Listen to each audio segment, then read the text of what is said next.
have a really unique group. We have 4 founders who have spent their time not only building their businesses, but also finding ways that they can help other entrepreneurs. And in some cases, they've actually built their business around helping other entrepreneurs. And others, they're spending their time building their company and working with other entrepreneurs. And what we've done is I'm going to introduce Blake Hall to you, who is a first-time entrepreneur, a former Army Ranger. So just be nice to him is my advice to you. And he's going to conduct the panel. So from his perspective as a first-time founder, how has he used these kinds of tools? What are the kinds of things he needs? But also going to take some questions from the audience. So with that, I'm going to turn it over to Blake. Thank you very much. Thank you, Scott. My name is Blake Hall, founder and CEO of TroopID. As Scott said, was an Army Ranger. Developed a digital verification API that helps brands verify that a user on their website is in fact a service member or veteran.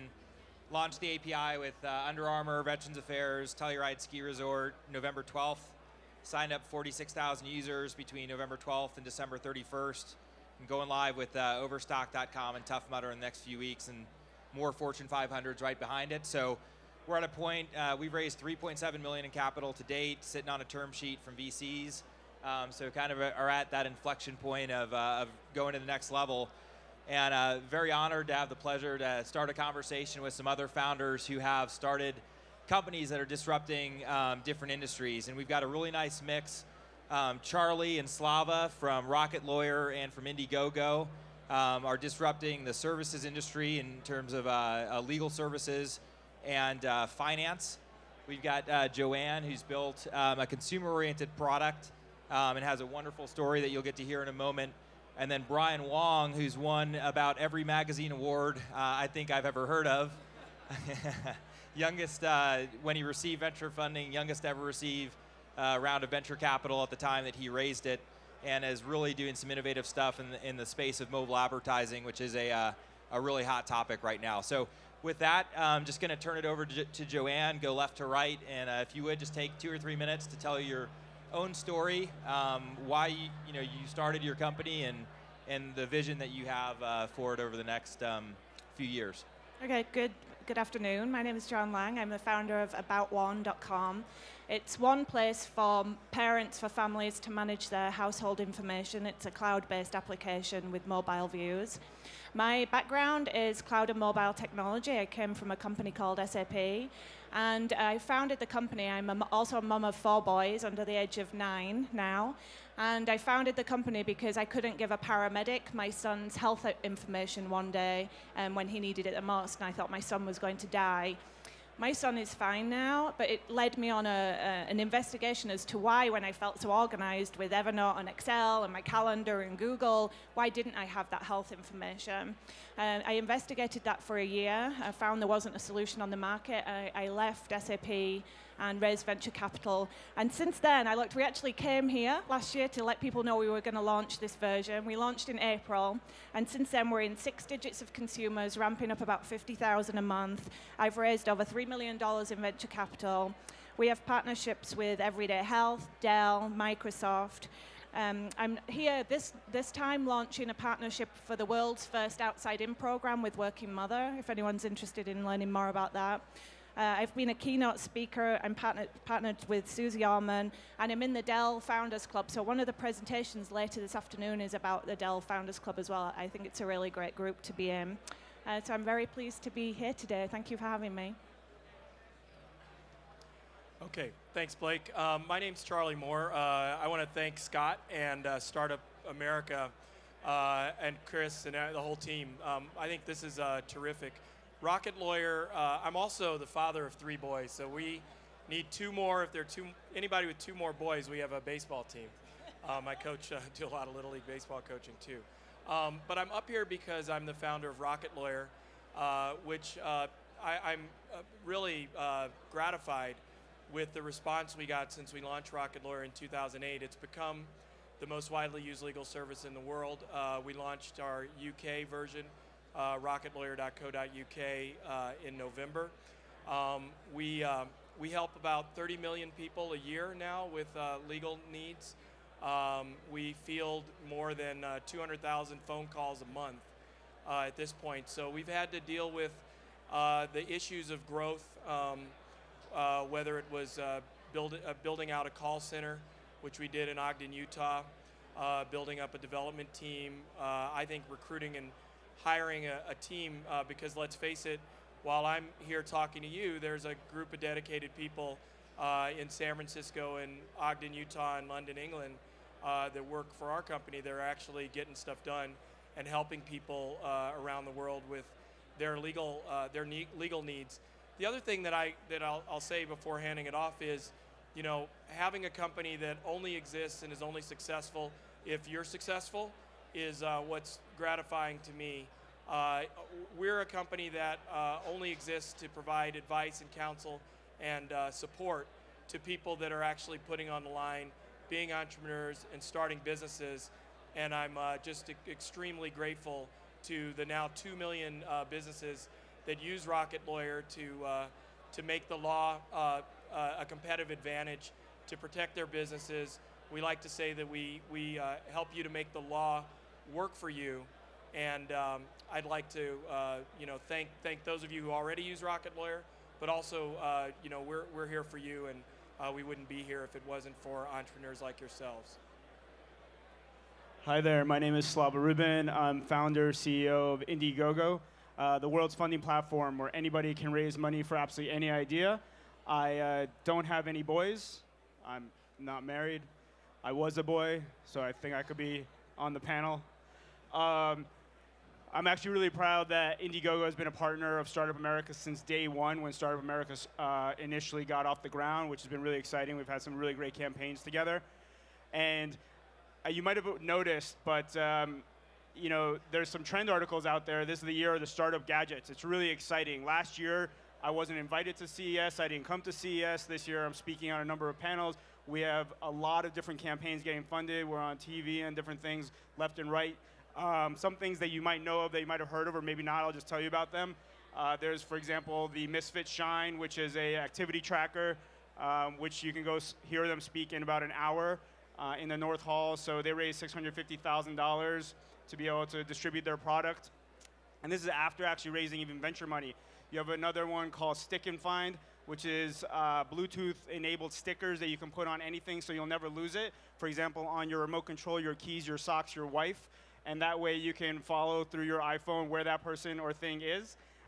So they were able to raise hundreds of thousands of dollars as well with absolutely no background, no venture.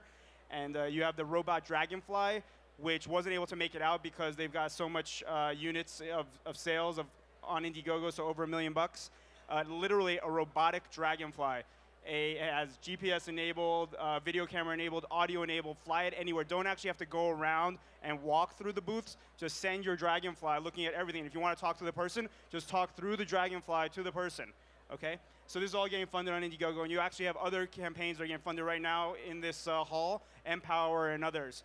And in short, 6 years ago, my co-founders and I, we got together and we said, why is it that it's all about gatekeepers to get money? Why is it that eBay is democratizing auctions and you have YouTube democratizing video, but yet access to capital is all about knowing the right VC, knowing the right banker, knowing the right person at the government, knowing the right person at somewhere. And we thought, well, the internet is really the ultimate democratization tool. So we launched in January 2008 with a mission to democratize capital, and we now distribute millions of dollars every single week. What up? Hello, I'm Brian, founder and CEO of Kiip. I'm Canadian, so booyah, but have created jobs in the States. We're based in San Francisco. So Kiip, just to give you guys the very basic idea, is mobile advertising, as we know right now, is a piece of shit. You basically have these ads that are really tiny and are basically banner ads, but shrunk, right? And I had this idea where, you already have apps and games on your phones that you've already downloaded. Why not actually be doing the things that you're doing already, and why not be leveling up or hitting these achievement moments is what we call them, and why not have brands be there to reward you, to reciprocate? So the basic example would be leveling up and getting a free latte from Starbucks. And we've now expanded beyond just games. We've done now apps in fitness and health and even utility. So the dream of finishing a to-do list and getting a reward is actually very much so real now. And so to give you a background on the company, we've been around now for 2.5 years. It's like old. I'm 21, so I'm old now. When I raised money, I was 19. That record's been broken like 300 times by like 16-year-olds. Kind of crazy.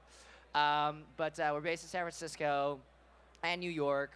And our app network is about 700 apps now on Android and iOS, reaches about 35 million people a month.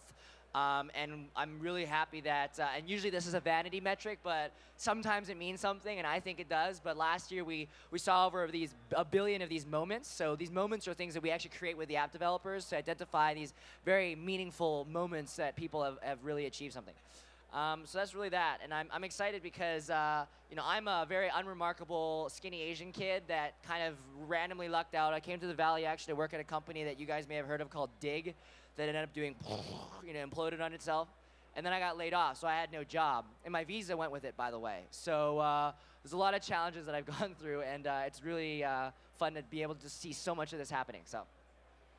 Well, I wish we had more time. We've probably got 7 or 8 minutes to talk before we open up to Q&A. But one of the best things about getting a bunch of founders together, especially when you have companies like Charley and Slava that started back in 2008 and are more mature, and newcomers like Joanne and Brian somewhere in between, is that you actually find a lot of business deals being made even as we're backstage and questions being asked. And so I wanted to kick it off with Slava to talk a little bit about, how did you stand out? There's a lot of competitors in the crowdsourced space, including Kickstarter, and to talk about how you managed to make your platform stand out. And what's really interesting is Joanne actually set up a campaign on Kickstarter that had some, I'm sorry, on IndieGoGo, apologies, that had some unanticipated benefits. And so after you're done, I was hoping that the two of you could talk about that. Yeah, in terms of the how do you stand out from the competition? Well, number one is if you have competition, then you're actually onto something. Because if there's a lot of people going after the same thing, that means there's something to be had. And if you're the only one going after, there's a good chance that there's not a very big market. So separate from that, really focus on just standing to our core values internally, which is cafe, collaboration, authentic, fearlessness, and empowerment. Now, you might not actually see that as a customer. We don't really push that out in terms of words. What we do stand on, which is also very uniquely positioned, is 3 anchor tenets, which is 1, being the world's global open platform where absolutely anybody can raise money for absolutely anything at any time with zero curation and no human beings ever being involved. That's actually a really big statement. It's very hard to do. It's exactly what Google does, right? So that's number 1. Number 2, and we're totally global, by the way, in Canada. Lots of Canadian projects. Number 2 is being completely data and merit driven. So how do we promote? Again, no hand touch, human curation. We think that's a good one. Maybe that fits my taste. No, it's all data driven. We call it the GoGo factor.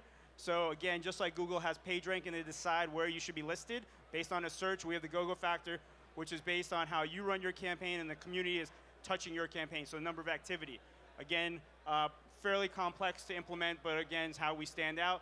And number 3, which we're most proud of, is our customer happiness, which we don't call our support team support. We call them customer happiness because for anybody who has used them, usually, hopefully most of the time, if not 100% of the time, not only will you get your answer within 24 hours guaranteed, and it's not just going to be some automated answer, it's going to be trying to bring you to the next level to get you to the best possible campaign. So we really think that at the end of the day, our platform is good, and it's only great because of the people. Can I talk about competition? And I'll try my best not to mention Kiip. So I think when you have this notion of having a competitor to validate the space, one of the things I realized is just pretending not to have competition is actually pretty cool. Because what happens is you have this focus, this maniacal focus, where if you're always looking in the rearview mirror, you're not actually having a chance to see how to continue to innovate. And being a first mover usually has its disadvantages. I mean, literally in business textbooks, being a first mover is usually a bad thing. But the thing that keeps you ahead is how do you really just keep people on their toes, where they're always looking at what you're doing and they're seeing what they can just see and copying what they can just see. And sometimes when you have this asymmetric information, when you know your core vision and you stand by it as strong as you can, that's the way to scare the shit out of your competition. I would say for competition, I don't think you should fear them. So you need to understand them. Go and look how much venture capital they raised. Go and look at their organization, understand what they do. my lessons learned about competition is you can often partner with them. So, for example, people thought my competitors were Cozy and Evernote. Both of them we'll do partnerships with. So we're just helping that ecosystem in different ways. So there's ways to look at competition as competitors or very, very valuable partners as well. One comment on IndieGoGo that was my lessons learned is we did you should try IndieGoGo to raise funds. We did. We actually have a project with the Department of Human Services to give AboutOne to every child in foster care, and we tried to raise money for that particular project.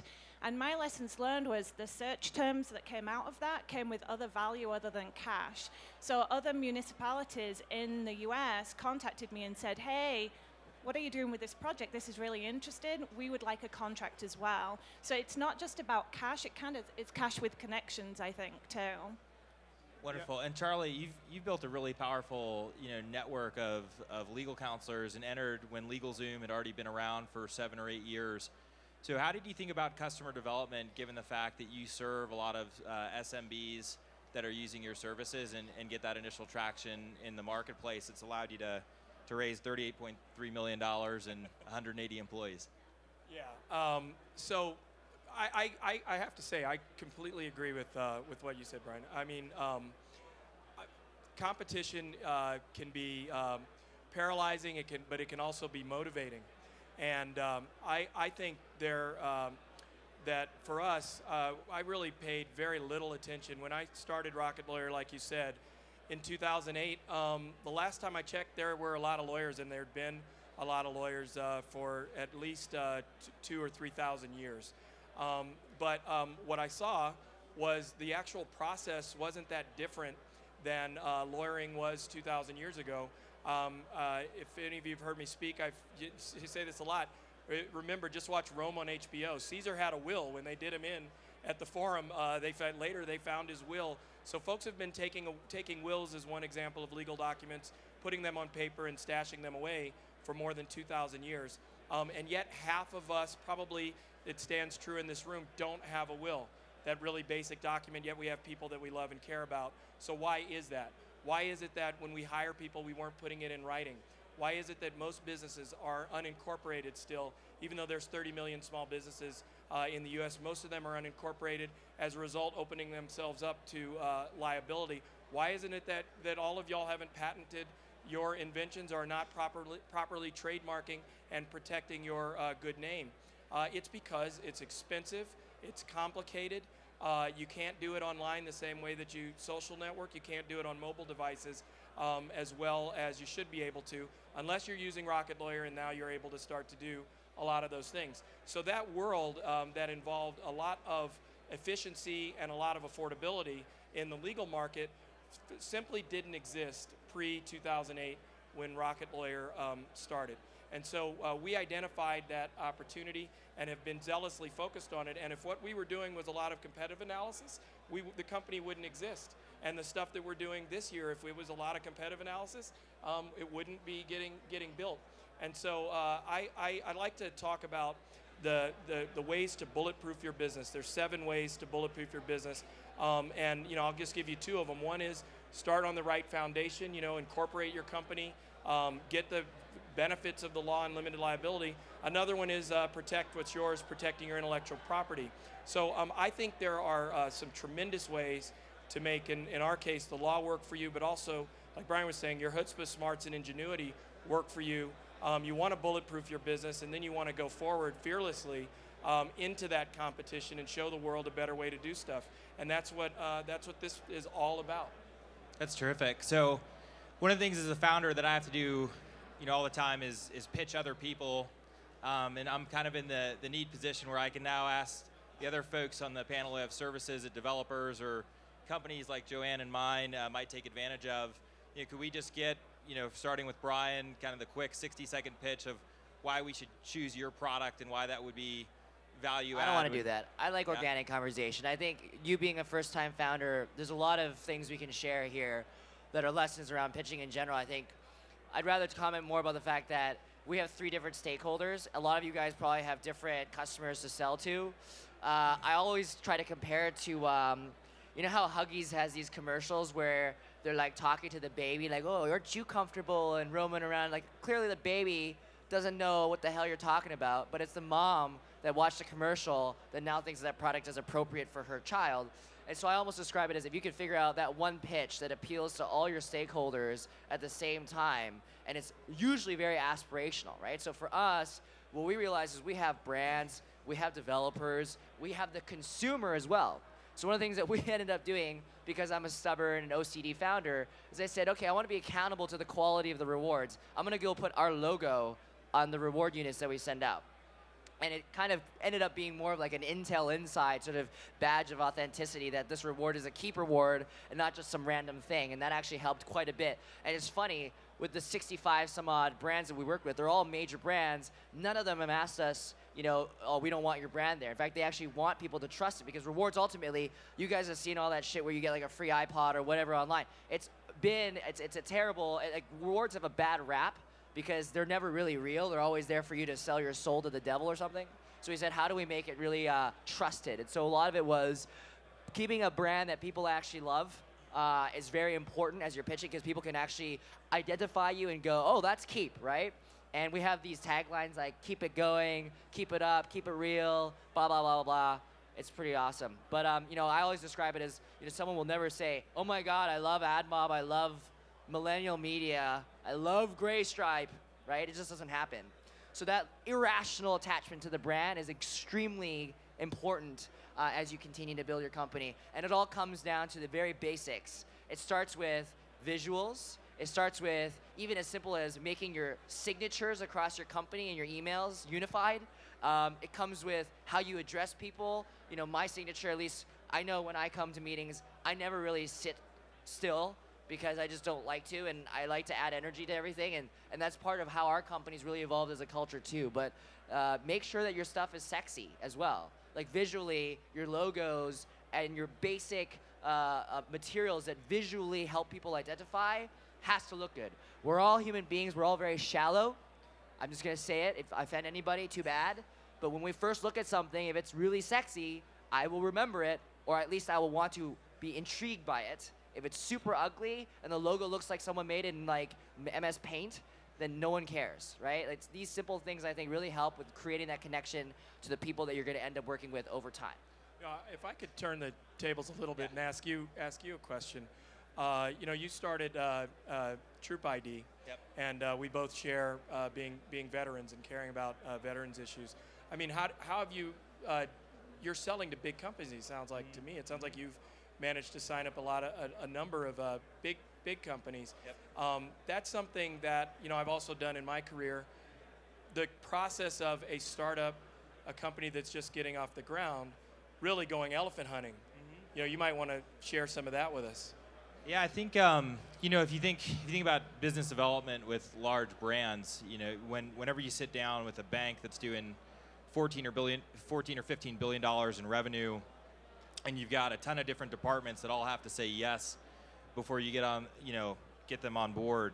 I think the first thing you need to do is you need to have a very clear understanding of what your value proposition is, so you can find a champion who believes in you and who advocates for you. And so, while branding's important, and you need to have that, you also need to know why your product's relevant to that group. And what I've typically found is that there's always one or two people at a table. If 10 people, you know, from the product and marketing team and the engineering team sit down, you're always going to have one or two people at that table who play devil's advocate against you and who really throw up almost every roadblock that you could think of. And it was my job basically to kind of bird dog all those problems and make sure that I had answered the questions with data in order to get the relationship established. And so, you know, if you think about big businesses, one of the toughest things you have to work through is oftentimes they had a lot of existing relationships or business lines that might be overlapping and competitive on the edges. And so you might have a stakeholder who's sitting there who's got a business line that they want to protect. And even though you're not directly competitive, it's enough that they're going to raise kind of all sort of political roadblocks behind the scenes. And so, you know, our challenge was getting access to data and getting the buy-in. And so through really networking with a bunch of value-added folks that were respected and trusted, I found other tech companies that they had done business with before, got them, on our advisory board or invested in the company. And eventually, I think if you get a network of folks and you achieve enough traction where they know that you're running down these problems, how long did it take you? I know you're going to take some questions from the audience, but how long did it take you after starting up before you really landed that sort of beachhead account? And who would it, what would be an example of that? Yeah, so when we first started, I think the first thing we needed to do is we needed to figure out what was the right idea. And so we'd actually started out and said, well, what if we had this exclusive kind of marketplace for veterans where you could interact? And very quickly we realized the conversion rate between a registered user and a validated user when they had to upload documentation was like 2 or 3%. And as we looked at that data, we said, well, it looks like the real problem is actually verifying someone's identity online. And then we were like, well, what do we need to do to solve that? And that's access to government databases, that's access to financial institutions. And if you think about it from a BD cycle, those are about the longest procurement and BD cycles that you can go through. So we were working with the bank, and they loved the idea, and they said, we want to move forward. 2 months later, I said, what are next steps? And they go, well, fast for us is 18 months. Normal is 24 months. We had 4 months of runway left at that point. So I said, look, I understand you guys are slow on the financing side and on everything else, but if you give me one thing, set up a real-time verification API where I can pull the military status of one of your members in a secure way. And they gave that to us. They gave us a small ask, and I was like, I will prove to you over the next 12 months that we're a viable business and that we can scale to millions of users. So got that done. Once they were on board, brands started to pay attention because they were kind of the signature brand for the military vertical. And we found, if you think about Jeffrey Moore crossing the chasm, Under Armour, has military kind of at their core. I think Kevin Plank, one of his first sales was the SEALs. And it's a dictatorship. So somebody can make a decision over there. That's right. That's right. So, you get Under Armour on board. You get Veterans Affairs on board. And then all of a sudden, when you're signing up 1,000 users per day, that's where some of the other brands are like, oh, come back and talk to us later. You get accelerated through the product kind of priority pipeline, and you use those early adopters to leapfrog. So we built a really nice pipeline, but it took 3 years of my life. We didn't have any of the assumptions validated until we launched the API on November 12th. And I'll tell you, like, the low was the first 7 months after first starting. I was sleeping on a buddy's couch. I was technically homeless. But then when that API goes live and there's 1,200 people on your site in one instant and 125 verifying in a moment in time, there's no higher high, and you're looking around at 20 people who've kind of jumped off a cliff behind you. It's an awesome, awesome feeling. But it was harder than Ranger School. Yeah. Were you going to do audience questions? Yeah, so I think at this point, we've got a lot of very talented folks who are leaders in their respective spaces and would like to open it up to questions.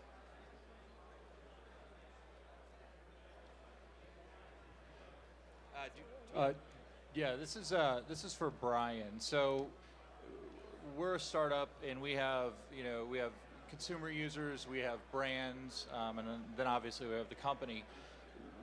How did you manage getting the brands to trust you without the users, but without the users, Chicken and egg. How did you manage that?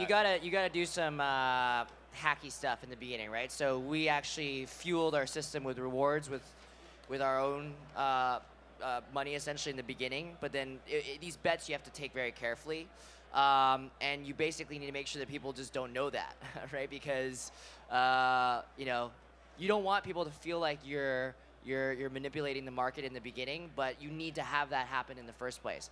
The other thing that happened was the classic way, get in with smart, rich, powerful people. So one of our angel investors was the CMO of Vitamin Water, and that validation allowed us to quickly create, well, what it is, honestly, rich, powerful people only let you get, what they help you with is direct access to the right people quicker. That's all it is. It's all about attention. We all have 24 hours in a day. You don't have time to screw around and find random people on LinkedIn with cool titles and sort of fuel their sort of bonerific tendencies to want to find innovation, right? It's really annoying, right? Because you'll talk to people like, I want to do innovation, but not actually fund anything, right?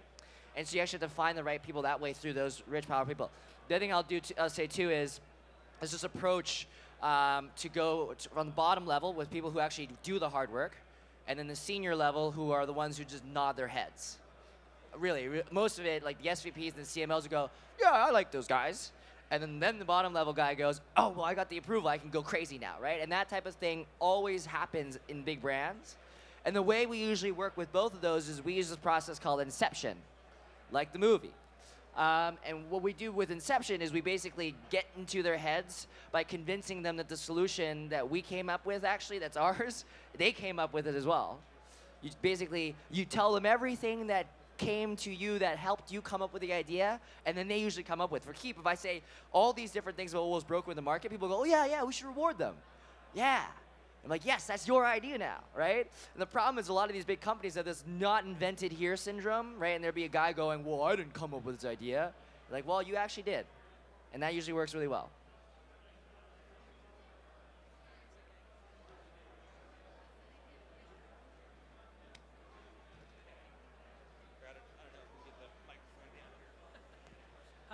This question is for Charley. I assume that LegalZoom is your direct competition, correct? Sure. Okay. So, what were your Watch what I say. What were your challenges, and why is RocketLawyer a more effective, efficient solution to your service? Well, I would answer that just by saying more people use RocketLawyer than any other legal service like this, by a factor of 2 now or more. And so I think that's really the answer. When I get a chance to talk to folks who use RocketLawyer, one of the really fun things for me at CES this time around is, I've been rolling around in my red T-shirt, and how many people have come up to me and other members of my team, like Sasha out there or Matt, and we're like watching the LG 3D show, and they're like, oh, you guys are RocketLawyer. Oh, yeah, I use RocketLawyer to incorporate my company. Things like that. That's what tells me that we're doing something right.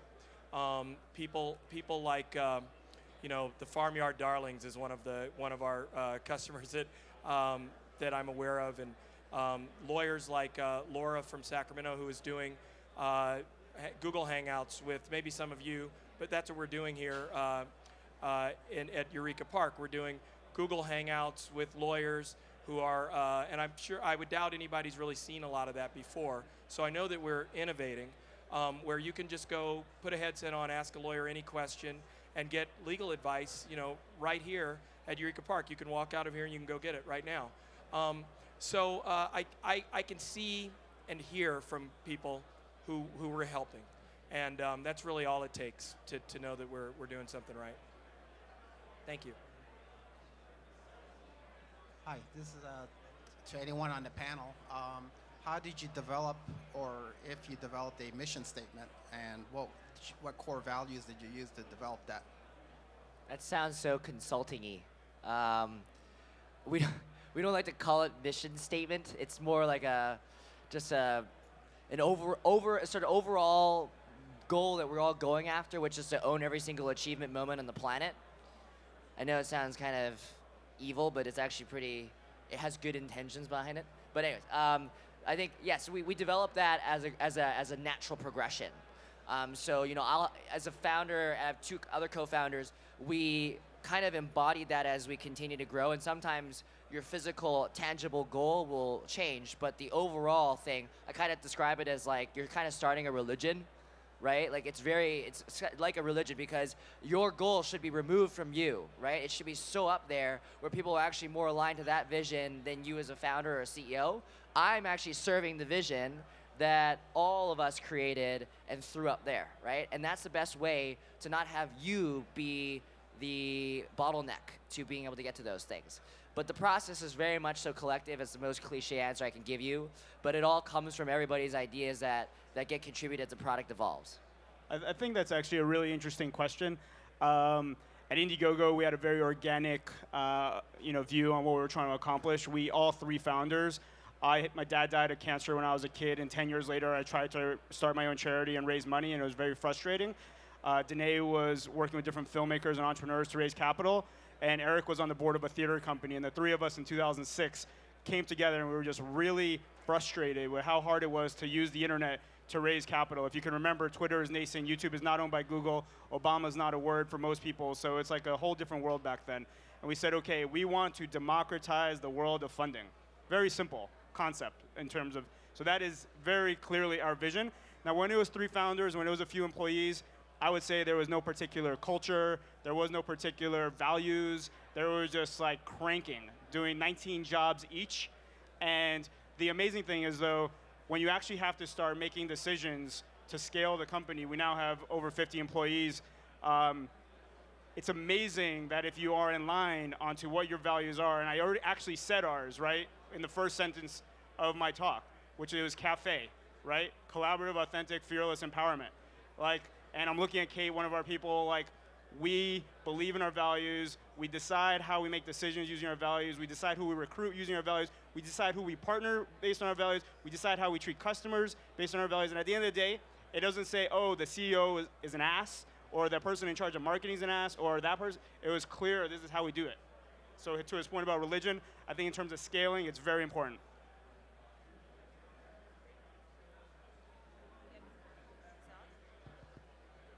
Can you hear me? Hi. Hi, I'm Jay. Nice to meet you. And this is for all of the founders up there. How did you gain traction? Maybe up to the first 1,000 or 10,000 users? Could I go really quickly? One of the things that we did early on is we recognized that one of the biggest problems with the legal industry is just traditional legal service is just too expensive. So we really wanted to find a way to give a lot away for free. And that is a part of the sort of core back to values, you know, part of the core mission. And so kind of the history of the company has been, how do you manage through making more legal services free and thereby more accessible to people? And as we've learned how to do that better, starting from the very beginning, we started with one legal document on RocketLawyer, which is a living will. And if, for those of you who may be familiar, there was a heart-wrenching story of a woman named Terry Schiavo in Florida who was on life support, and there was a conflict between her husband and her parents over whether or not to terminate her life support. Went all the way to the Supreme Court. Had she made her wishes known with an advanced health care directive, then the family wouldn't have had to go through that level of catharsis. So I thought an advanced health care directive for free was you know, a good thing, and would give us an opportunity to learn, you know, based on how people interacted with that document.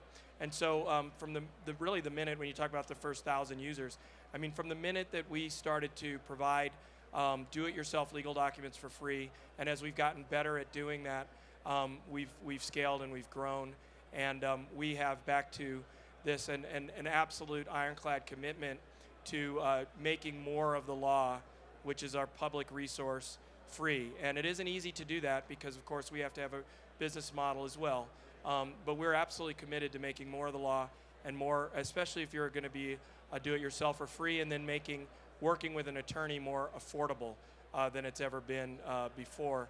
But those values is sort of my answer, is structuring a product around that can really give you a lift. And if you can give something away for free, lots of folks have shown that that's a way to get traction fast for your business. Quickly, can I share a principle that'll help? It's really quick. This is my answer.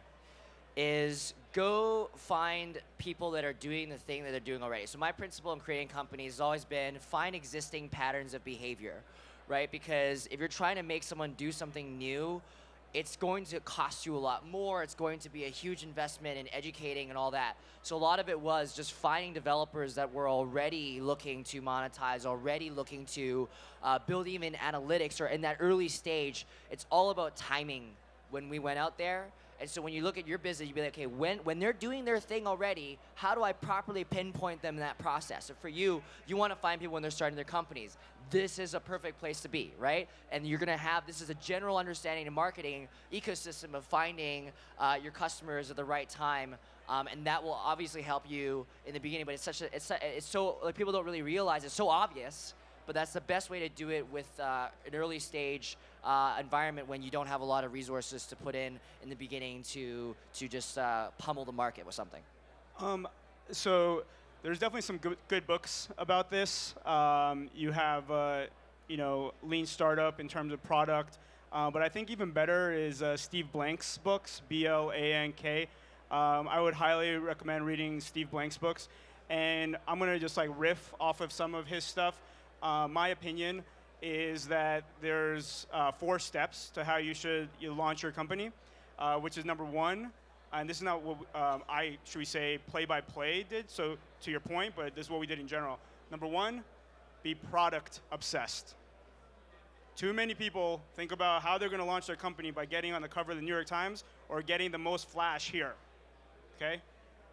So number 1, product obsessed. Number 2, then customer obsessed. Once you have a great product that customers love you for getting and using it, you could then be brand and marketing obsessed. Because if you are brand obsessed, before you have a good product or even know what it is, or have customers that tell you they want it or why, you're wasting your time. So number 1, product obsessed. Number 2, customer obsessed. Number 3, brand and marketing obsessed. And then number 4, PR obsessed, meaning mass exposure, right? So in terms of us, we had a very interesting challenge because we have your classic marketplace challenge, right? Which is we need both sides of the marketplace to be there. The people that want to get money and the people that want to give money, which is very difficult. And what we did actually is we went only to one side of the marketplace, which was what we like to say is the people who give money, they'll give it in like 4 seconds, right? If it all works. The people that want to get money, they'll spend forever if you give them something that works.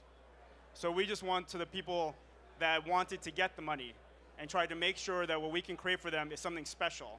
Because then they would tell everybody in the world that they want money, so we wouldn't have to spend as much money on getting the people to give the money.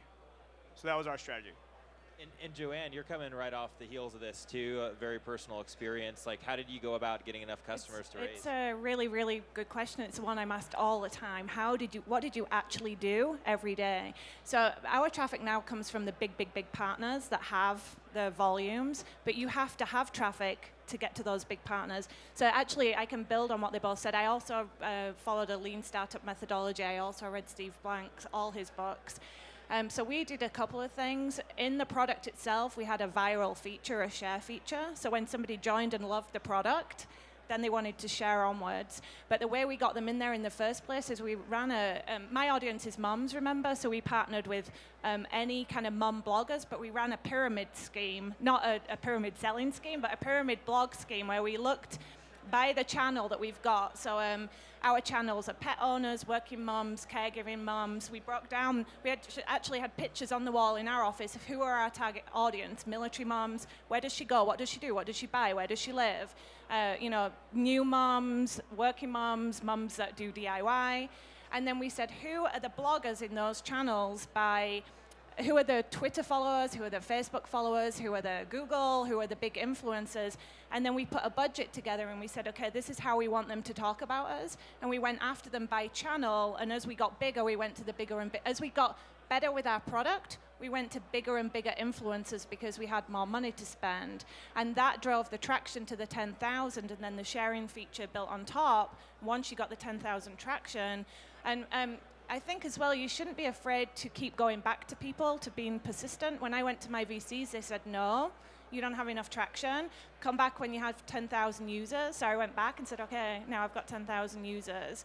So I think you have to keep being persistent to some of these people as well. And I just think my VCs didn't want me to come back with a Zimmer frame. I'm back again, please give me money. But it's a question that's asked the most often, how did you get that initial traction? It's exciting to sit and watch your screen go with people signing up, so it's a cool feeling. But it's not easy, so. Okay, great. I think we got time for one more. Yep. Hi, how are you? So my question goes back to 2 things that were said. One, you made reference to you have to make the company, if I understood you correctly, think that they came up with the idea. well, if you do that, and you do that successfully, then why, if I'm the company, should I pay you for it if I already thought of it? Just because that's kind of the challenge you run up against, because I've seen that before. The second thing is, when you get people used to free, how do you wean them off for free and get them on to pay for services? Because that becomes that transition point that it seems like a lot of companies struggle to get past that. So the answer to your question is execution, right? If everybody just had their idea and poof, I'm just going to be like that, then bingo bango, everybody would be billionaires. But the bottom line is the folks that will be in those organizations will want to feel associated with it. So I'm not talking the entrepreneurs or the executives that have the power to apply massive budget to change the direction of their naval fleet, but rather how do we add on to an initiative that they're already spending time and energy on and making more effective. And for us, is working with brands and agencies, so the guys that have the marketing objectives. Now the answer to the free thing is just don't call it free, right? So either trial period, either pilot, and then make it very clear that this is a staged process, and that if you use me and abuse me and throw me into the dryer, I'm going to tell other startups that you're full of shit, right? And the bottom line is there are companies that have done that and have gotten terrible reputations in the Valley. And that's why partially in both ecosystems, and I'm being very exclusive to just New York and San Francisco, but the ability for founders to connect, and this is why this is awesome, is that you are able to check really quickly if the people you're talking to are full of shit or real. But yeah, just don't call it free. It's very dangerous to call something free, I think. Yeah, Depending on the product too, by the way. That's my asterisk. I'd also say, I think some of the things Slava was saying when he was talking about product and customer. So if you look at, Dropbox, Box.net, lots of services, what you want to do is you want to tier value. And so the only way you're going to have customers is you're going to show value at every step of the process. And so I think if you're looking at a product, what you want to be able to demonstrate is every step of the way you want to demonstrate value. So for example, I mentioned here in our case, it's one thing to go off on your own and be a do-it-yourselfer. It's another thing to get expert advice, and I think people recognize when they talk to one of these attorneys on a Google Hangout like we're doing here, they see the value. And so you always want to have different points of value in your, and software is great at doing that, and I'm not going to steal Chris Anderson's book. It's all, a lot of it is in there.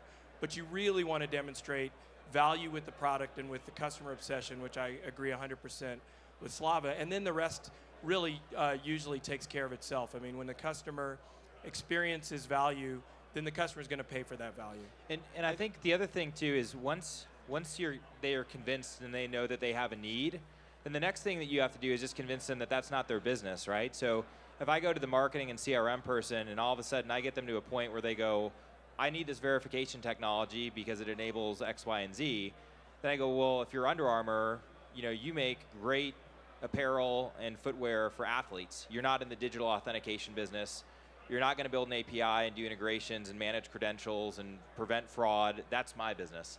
And once you're at that step, it's really powerful. I think the other thing is you can price based on volume, right? So one of the things that we do is up to a certain number of validations per month, it's free. And then crossing that, it goes transactional, and then you get to a certain level and it becomes a licensing fee where for the really big companies, the more they use it, it's really weird if you continue to make them pay more and more and more, the more they put it out there, and it creates bad incentives because I want to get more users. So if you just think through like how your brand is associated, merchants hate like a payment model, and you kind of think through how can I make it easy to develop. Once they've got the API integrated and it's working, then I can be very merit and performance based and get them to become a paying customer. But pricing, once you've got the integration done, pricing is a huge challenge, and there's a lot of nuance to it. There's no right answer, so to speak. It's just what works. But that's what was successful for us once we convinced them of the need. I think the free question is very much a business model question as to what kind of business model are you entering into, and then you want to think about whether free or not free. I personally, and I'm sure plenty of VCs or entrepreneurs or professors will argue with me, but I personally am not a fan of saying it was free yesterday or even faking that it was free, and then for the same exact thing tomorrow you pay for. Now, that's different than this is free and extra more stuff you pay for more, right? That's different. But this was free yesterday, and tomorrow you're paying for it, I think is a really slippery slope and not easy to pull off, which is very similar to why IndieGoGo from day one, we charged money. Okay, from day one, we actually haven't changed our fees. From day one, 5 years later, it just shows you how much price elasticity is still in the crowdfunding market, meaning people are not going to the lowest cost provider. The lowest cost provider in crowdfunding is free, right? There's plenty of crowdfunding platforms out there that are free, okay? So there's plenty of utility being provided. And I think you just need to think about that, I mean, as a tenant, as to why we even created IndieGoGo, is I remember when we launched in January 2008 and we weren't able to be product obsessed by copying some other company, because we started the industry, one of the first things that people said to us, people already crowdsource votes for what's going to happen.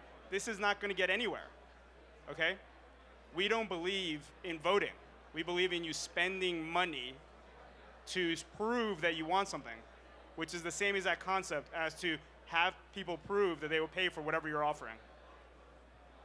Great. Well, thank you so much for sharing your thoughts.